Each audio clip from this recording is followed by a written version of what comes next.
मंगलमूर्ती आदरणीय सुनील प्रभू साहेब, सर्व युवा सेनाचे उत्साही कार्यकर्ते आणि स्वेट ऑन स्ट्रीटमध्ये सर्व सहभागी झालेले मुलं आणि मुली, अत्यंत उत्साहाचं वातावरण आहे. खरं तर रविवार सकाळी इथून तिथपर्यंत सगळं भरलेलं आहे आणि प्रत्येक इव्हेंटला उत्तम रिस्पॉन्स आहे.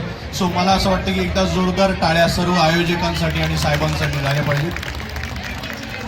म्हणजे या कार्यक्रमाला जर निळू भाऊंना, निळू फुलेंना बोलवलं असतं तर ते म्हणाले असते, त्या रेल्वेच्या पहिल्या गेट पासून चालत चालत चालत आलो. प्रत्येक जण मला म्हणायला लागला, कबड्डी खेळा, कराटे खेळा, वरती लाट मारा. त्यांना कसं सांगू, अरे बाबा खाली धोतर नेसले. अहो, मुंबईच्या लोकल ट्रेन मध्ये चढायला गेलो आणि आम्ही मधील धोतर बाहेर, अशी अवस्था झाली. काय सांगू. थँक्यू.